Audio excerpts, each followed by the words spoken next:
presente proyecto. Que no se va a hacer más uso de la palabra, se va a votar el proyecto primero en general. Aprobado. Ahora en particular, artículo primero, aprobado, artículo segundo, aprobado, artículo tercero, aprobado, artículo cuarto, aprobado, artículo quinto. Tiene la palabra la diputada Rosario Romero. El artículo, perdón, presidente, vamos a tener que hacer una reconsideración de votación. En el artículo segundo queremos proponer una modificación. Perdón, en el artículo cuarto, que es la autoridad de aplicación, que dice la Dirección Provincial de Vialidad. Lo que queremos proponer es que la autoridad de aplicación de la presente ley sea el Ministerio de Planeamiento, Infraestructura y Servicios. Hay una moción de reconsideración, los que estén por la afirmativa háganlo saber. Aprobado. Se pone nuevamente a votación artículo cuarto, los que estén por la afirmativa háganlo saber. Aprobado. Artículo quinto, aprobado. Artículo sexto, aprobado. El séptimo de forma.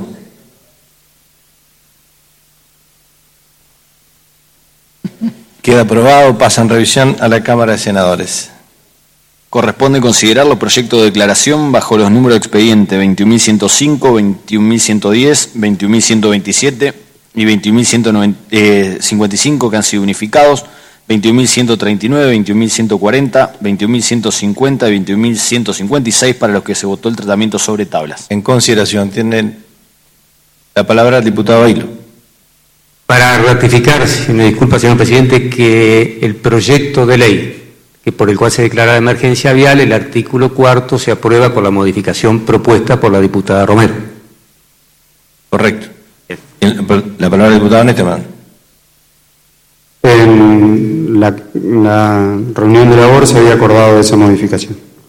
Correcto. Si no se hace más uso de la palabra, se van a votar. Los que estén por la afirmativa, háganlo saber. Aprobado. Quedan sancionados, serán las comunicaciones correspondientes. Corresponde considerar los proyectos para los que se aprobó el tratamiento preferencial para la presente sesión. Corresponde en primer término considerar el dictamen de la Comisión de Hacienda, Presupuesto y Cuentas en el proyecto de ley bajo número de expediente 21.089, por el cual se crean en la jurisdicción de la Dirección General del Servicio Penitenciario 100 cargos de agentes penitenciarios. Señor presidente, le informo que hay dictamen de comisión. En consideración, tiene la palabra la diputada Romero. Gracias, presidente. El proyecto se discutió en la Comisión de Hacienda y obedece a una realidad que todos entendimos y unánimemente entendimos, una realidad de la provincia que tiene mucho que ver con la implementación en los últimos años, precisamente cuando usted era gobernador, del nuevo Código de Procedimientos en materia penal. El procedimiento penal, a partir de la implementación del nuevo código, se ha vuelto más eficiente, más rápido, así como existen formas de resolución de los conflictos que pasan por la mediación, por la composición, por el diálogo, también existen juicios abreviados en los que los autores de delito aceptan la imposición de una condena sin desarrollar todo el proceso, que a veces dura un año, a veces un poco más. Esa eficiencia del sistema ha impactado en el sistema carcelario. Nosotros teníamos, por ejemplo, en el año 2010, 772 internos, en el 2011 791 internos, en el 2012 891, en el 2013 1044 internos, en el 2014 1258 internos, en el 2015 1490 internos y en el 2016 tenemos 1533. Ese crecimiento de la cantidad de internos en las unidades penales de la provincia no ha tenido correlativamente o conjuntamente un crecimiento en la cantidad de agentes penitenciarios. Por eso el proyecto propicia la creación de 100 cargos que sin duda no van a ser suficientes conforme lo que ha sido la población carcelaria y conforme la inauguración y puesta en funcionamiento de la unidad penal número 9, Colonia Penal El Potrero de Gualeguaychú, y se está abordando los problemas que presentaba esa unidad penal y sin duda se va a requerir hacia el futuro mayor creación de cargos, pero por lo menos esta creación de 100 cargos va a impactar muy bien en cuanto a la custodia de los internos y a acercarnos por lo menos a lo que es lo ideal. puesto que dices quienes trabajan estadísticas en materia del servicio penitenciario que lo ideal es que haya un agente penitenciario por igual número de internos que de agentes penitenciarios, y esto es por las guardias que tienen que hacer y porque hay que cubrir 24 horas en todas las unidades.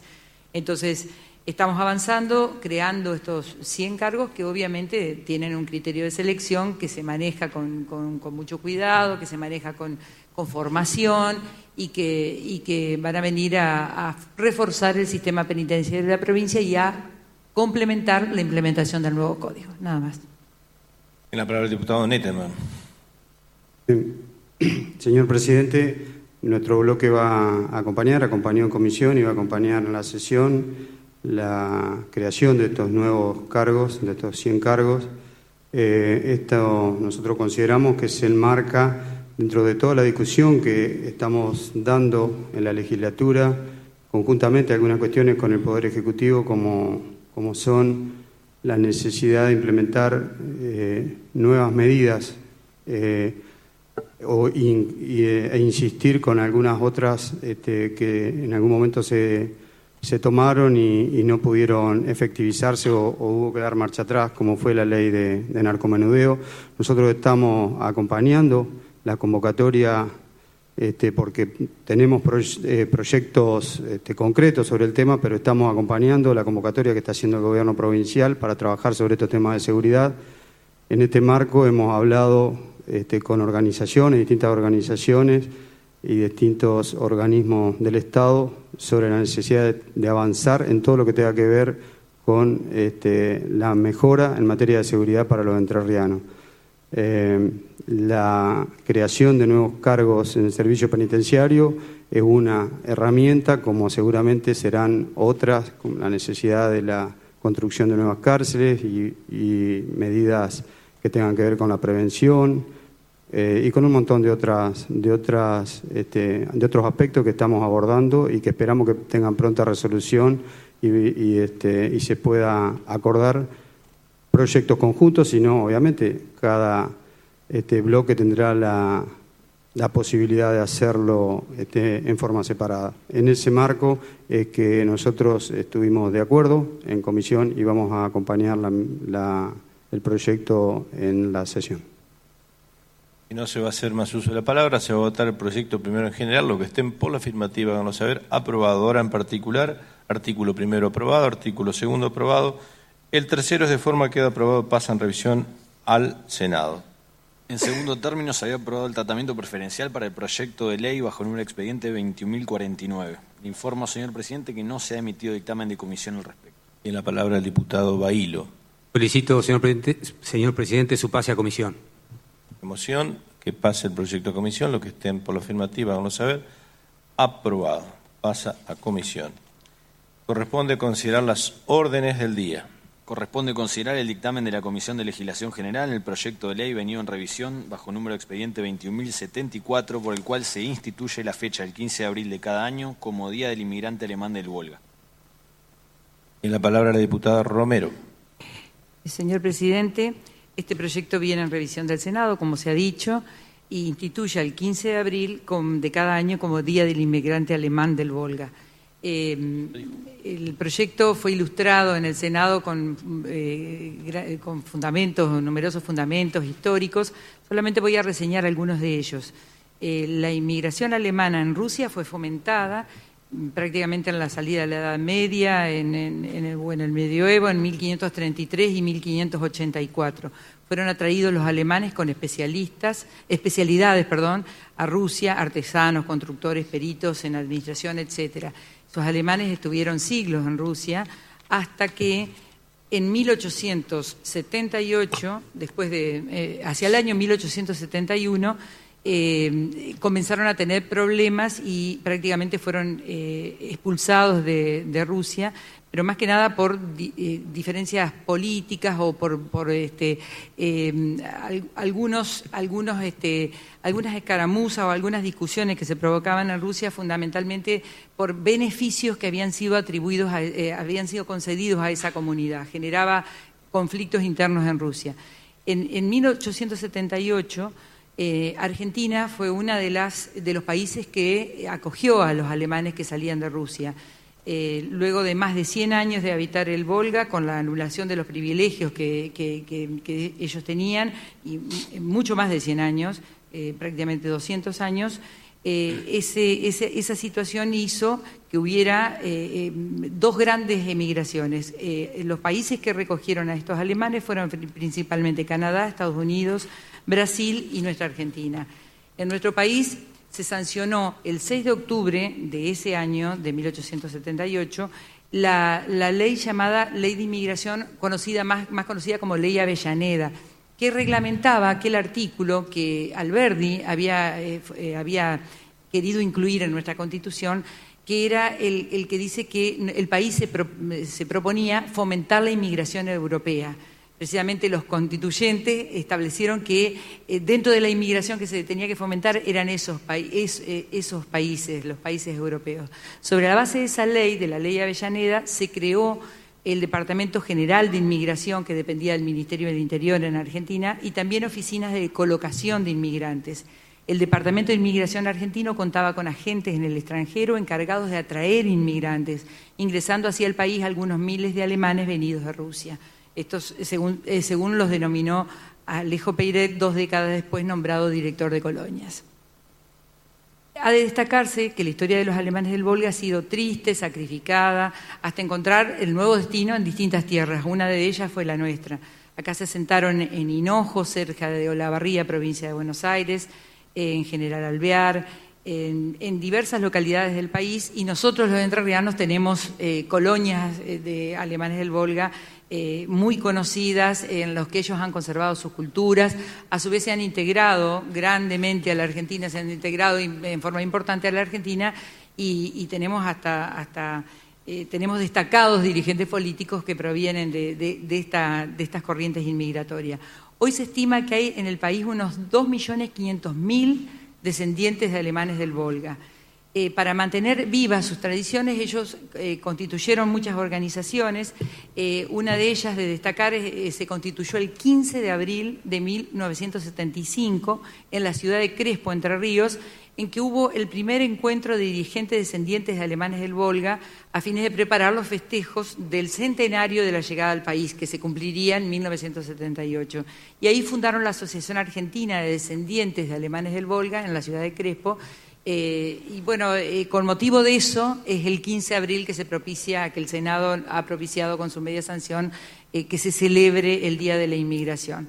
El gobierno de la provincia ya tiene antecedentes. En 2010 declaró de interés provincial el Día del Alemán del Volga, que se celebra cada 15 de abril. Y en esta oportunidad la legislatura provincial ratificaría ese festejo, que no significa, debemos decirlo, ningún feriado especial, sino un reconocimiento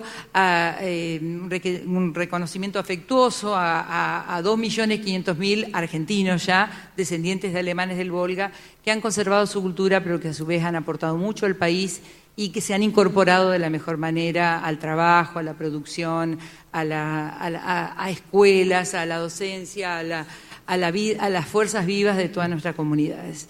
Bueno, en ese sentido, creo que es un homenaje que le hacemos desde la legislatura, nada más. Tiene la palabra el diputado Monge. Y, señor presidente, brevemente, aquí se ha dicho bastante y bien por parte de la diputada preopinante, presidenta de la Comisión de Legislación General.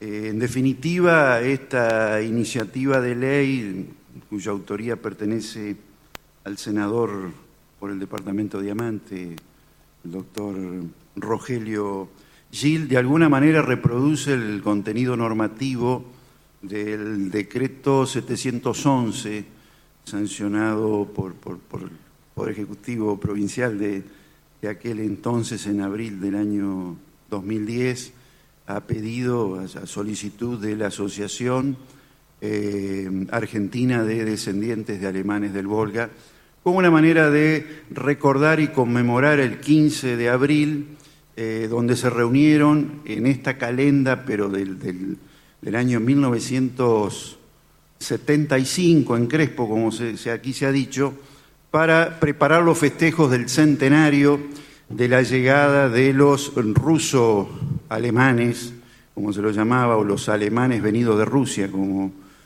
por ahí hay un informe de Alejo Peiret que los denomina de esa forma. Y es un pueblo que, junto a algunas minorías francesas y de otros países de la zona central de Europa, emigraron en 1760 y algo, en esa década, a raíz de que, en Rusia había llegado al trono, se había convertido en zarina, la mujer del zar. Era Catalina II, Catalina la Grande, de origen alemán, y esto llevó a que dictara un manifiesto y lograra poblar la zona, el valle del Volga, para fomentar la producción agrícola, básicamente. Con esto se les garantizó la exención impositiva por un tiempo y la exención de la contribución de sangre. ¿Qué es esto, señor presidente? La contribución de sangre es la eliminación del servicio militar, que era por varios años o una década inclusive. En su momento, en 1870 y algo, aduciendo el tema de la guerra franco-alemana y demás, se le quitan estos beneficios, empiezan las persecuciones, se pretendió rusificarlos, es decir, los alemanes convivieron en aldeas y no se mezclaron con el resto de la población y conservaron su idioma, sus costumbres, sus tareas propias, fundamentalmente agriculturas, y como en nuestro país 2 años antes de la llegada se había dictado la ley 817, la ley Avellaneda, la ley del inmigrante, de alguna manera pretendiendo reglamentar la manda del artículo 25 del texto magno argentino, que manda a fomentar la inmigración europea. Avellaneda impulsa esta ley y a raíz de ella, a los 2 años, llegan, sí, como bien se dijo, a Hinojo y a Nuestra Entre Ríos, desembarcando en el puerto de Diamante en enero de 1878. Estuvieron alojados por los vecinos de Diamante, porque llegaron medio de imprevisto, ellos iban a Brasil, y vivamente algunos argentinos lograron que se afincaran en nuestro país, en nuestra provincia. Entonces los agarró de imprevisto al gobierno nacional y los vecinos de Diamante tuvieron que contribuir, los alojaron en la plaza principal del pueblo por algún poco tiempo, y después emigraron a pie. Tuvieron que vadear el arroyo La Ensenada a pie hasta llegar a lo que es el centro de la colonia General Alvear, en la parte norte del departamento de Diamante, y de allí en más se produjo una explosión de trigo en nuestra provincia, señor presidente, y en particular en el departamento de Diamante, que llevó que en 2 o 3 décadas hubiera, por ejemplo, 2 puertos de ultramar ubicados a 12, 13, 15 kilómetros uno de otro, que es el puerto de Diamante y el puerto de General Alvear, al norte de lo que es el puerto de la ciudad de Diamante. Y que llevó, por ejemplo, a que en la primera década, yo recuerdo en este momento un informe cuando se cumplía con la apertura de las sesiones en el Congreso Nacional por parte del Poder Ejecutivo, eran los 1 de mayo, al 30 de septiembre con la Constitución anterior, y Figueroa Alcorta en 1910, cuando manda el informe al Congreso de la Nación, dice que en la República Argentina había en ese momento 70 molinos mecanizados. Desde el primero que se inauguró en la ciudad de Buenos Aires en 1850 y pico hasta 1910, 70 molinos mecanizados a vapor o hidráulicos. Yo cuento en mi departamento, señor presidente, por lo menos 7 en esa época. ¿Qué estoy diciendo? El 10% de la molienda de trigo ubicada en torno a estos 2 puertos en proximidades del centenario de la Revolución de Mayo de 1910. Y esto se debió fundamentalmente a la cultura triguera que trajeron los alemanes del Volga, que se afincaron básicamente en el departamento de Diamante y después, bueno, dieron lugar a otras poblaciones en nuestra provincia y en otros lugares del país. Así que en ese sentido nos parece importante sancionar esta ley para un colectivo, un sector, una colectividad que ocupa un porcentaje muy importante en la provincia de Entre Ríos. Nada más.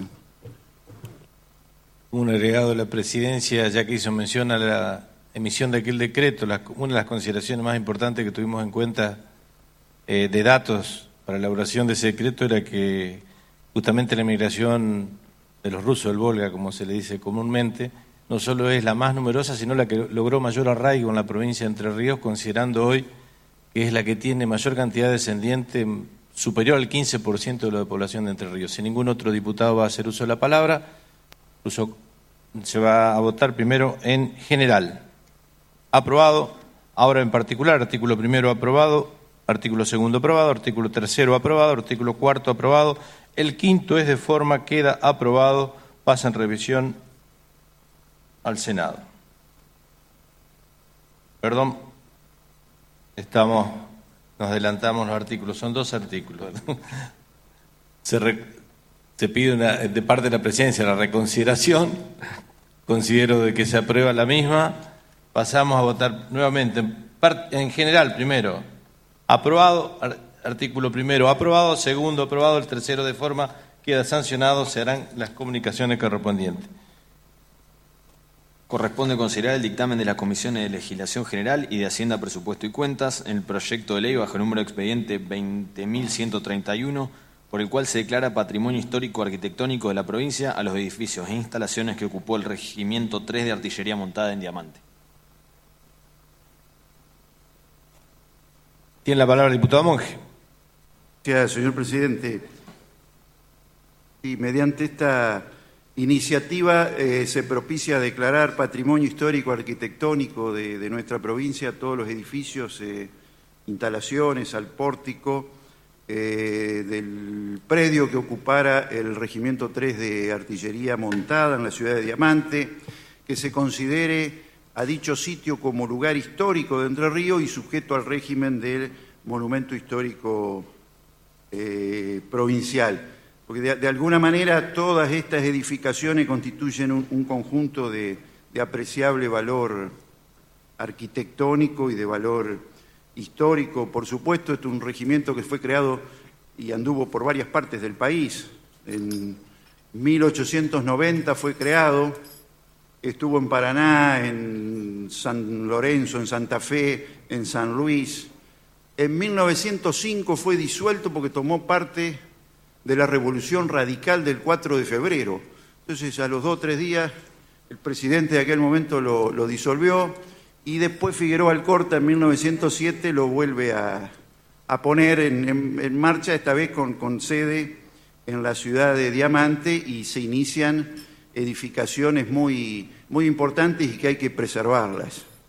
E incluso dentro de este predio, que tiene varias cuadras, varios salones, hay uno que luce de manera muy diferente y que tiene que ver con que en 1888, por espacio de 2 años, funcionó la Escuela Naval Militar, la Escuela de Oficiales de la Armada Argentina, cuando esto se debe básicamente, la escuela que había sido creada bajo la presidencia de Sarmiento, deambulaba o andaba en algún buque por ahí establecida. Racedo fue convocado como ministro, fue ministro de Guerra y Marina 2 veces. La primera fue con Juárez Selman, la segunda, valga la digresión, encabezó el desfile del centenario, fue ministro de Guerra y Marina en 1910 y encabezó a caballo con su uniforme el desfile en los festejos del centenario. Pero en esta ocasión trajo muchas cosas para esta zona. no solo que les quitó la capital a Concepción del Uruguay con la Constitución de 1883, la trajo para esta zona, sino que también se preocupó y trajo, entre otras cosas, la Escuela Naval Militar, y después, bueno, cuando cae Juárez Celman y demás, los porteños se llevan nuevamente esta Escuela Naval, la Escuela de Oficiales a Buenos Aires. Dentro de ello hay un predio que tiene la característica de la dirección y la arquitectura de la Armada de aquellas épocas, que está en este predio que se pretende preservar históricamente, señor presidente. En este lugar también funcionó la Escuela de Oficiales de Policía Salvador Maciá en los primeros años de la década del 70, y después posteriormente, por creación de un diamantino ilustre como el doctor Domingo Liotta, se habilitó lo que es la colonia de salud mental que hoy ocupa gran parte de las instalaciones de lo que fue el Regimiento 3 de Artillería Montada. Y bueno, hoy trabajan ahí decenas de trabajadores, cumplen una función importante, y esto no va a afectar en absoluto, al contrario, esto creo que va a posibilitar que se tenga más cuidado en las instalaciones donde se desenvuelven estos trabajadores. Así que quiero destacar como autor del proyecto la predisposición de los miembros de los colegas legisladores integrantes de la Comisión de Hacienda y de la Comisión de Legislación General. Si ningún otro diputado va a hacer uso de la palabra, se va a votar primero en general. Los que estén por la afirmativa van a saber, aprobado. Ahora en particular, artículo primero, aprobado. Artículo segundo, aprobado. Artículo tercero, aprobado. Artículo cuarto, aprobado. El quinto es de forma, queda aprobado, pasa en revisión al Senado. No viendo, tiene la palabra el diputado Bailo. Señor presidente, para solicitar que la próxima sesión del día 26 del 4 se adelante por el término de 1 hora, que se realice a partir de las 19 horas, debido a que Ceremonial nos ha solicitado este adelantamiento, ya que es decisión de la presidencia de esta Cámara, en el marco de conmemorar el Día del Trabajador el 1 de mayo, realizar acciones de reconocimiento en el día de las sesiones, por eso que solicitamos adelantarla a las 19 horas. Hay una moción del diputado Bailo, los que estén por la afirmativa, aprobado. No habiendo más asunto, queda levantada la sesión.